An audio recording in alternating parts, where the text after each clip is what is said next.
as for the 2 night matches, I didn't even know they were doing that, but I think that's really cool. I think having, of course, everyone knows US Open for the night matches on Ash, but I think they're really trying to promote the new Armstrong Stadium, which looks incredible. So having 2 night matches on that court makes a lot of sense as well. Yeah, like John said, I haven't been out there yet. Today will be my first time, but the court looks incredible, and I'm also hoping to play out there. And, as far as having 2 night sessions, I think it's great, especially if there's a blowout on one of the courts, or you know, a lot of times in between matches on Ash Stadium, you could have a 20-minute gap with no tennis, and so they're just going to have more options to show great matches on TV and more options for the fans, and you know, that's ultimately the you know, best for the tournament. Great. All right, who else has a question? Yes, sir. Yeah, got it. What is your biggest accomplishment or your fondest memory so far? Biggest.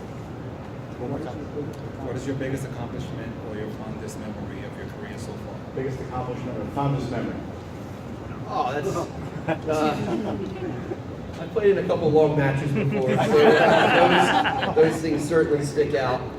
Actually, I've always said, you know, I played college tennis, and when our team won the national championship, I thought that was really cool and really unique. You know, we got to win that in front of our home crowd in Georgia. So that's something that, you know, of all the matches I've won on the Pro Tour, winning that college national championship was very cool for me.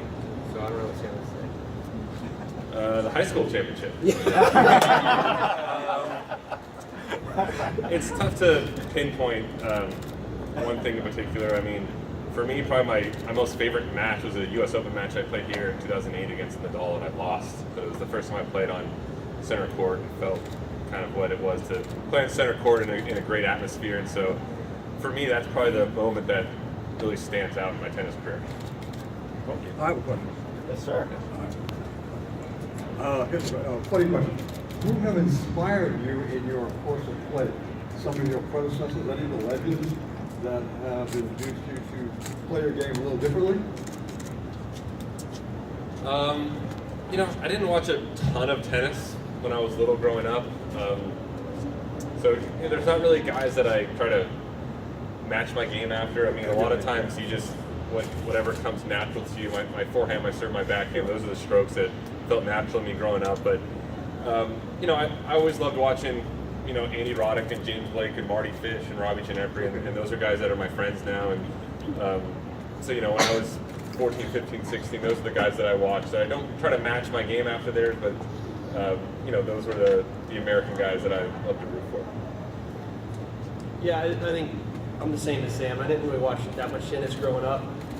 I preferred football and fake wrestling on TV, so that's what my life evolved around growing up. But I guess somewhere along the line, I thought I was pretty good at tennis, so just wanted to play professionally. And I definitely had some people in my life that inspired me. I think my college coach at Georgia inspired me, and I think on top of that, my mother has inspired me a lot as well. So I can speak for Sam's parents as well. He's got 2 fantastic parents that definitely don't put too much pressure on him, just like my parents don't put too much pressure on me, and that helps as a kid growing up. You don't feel an enormous amount of pressure to you know, do unbelievable things in tennis. I think both of our parents were very good in that regard. Perfect. Okay, that's good. All right, guys, we're going to take 2 more questions, and then we're going to do a quick drawing to give away an overnight stay in this beautiful penthouse. So you're definitely not going to want to miss that. So let's take those last 2 questions. Is my card in there? Yeah, I want to get the drawings. Definitely.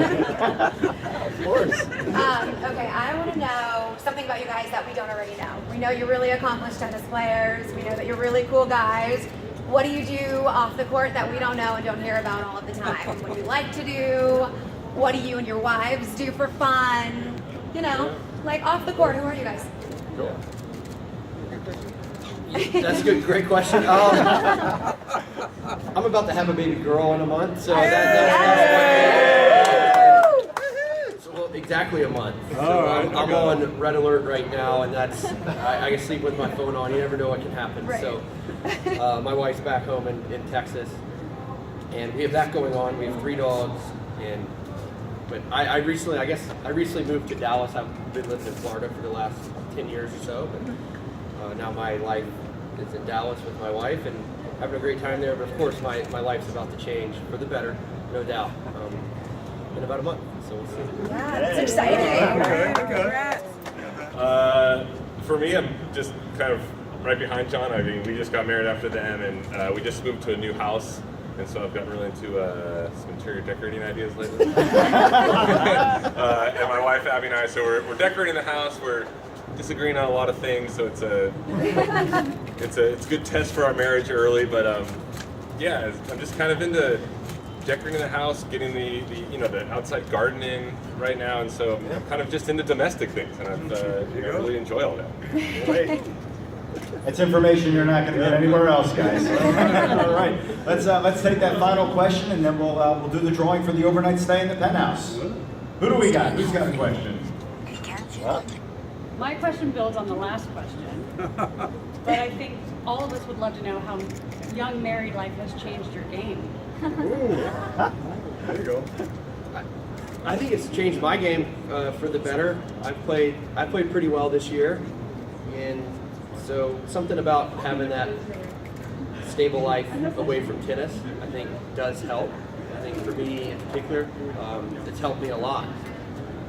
So yeah, getting engaged in June of last year and married in December, I think the timing of it for Maddie and myself was perfect, and it's helped me be able to relax on the court a little bit this year and play some pretty good tennis. It's great for me so far. I've only been married for a few months, but I know the first match I played after I got married, Abby felt a lot of pressure because you don't want to lose the first match after you get married. I think she was luckily I won that match though. And, it's like John said, it's nice having someone on your side all the time and someone to talk to, and my wife's here. Unfortunately John's can't be, but it's just great to have someone. This is such an individualized sport, and to have someone kind of on your side to make it feel like somewhat of a team kind of atmosphere makes it great.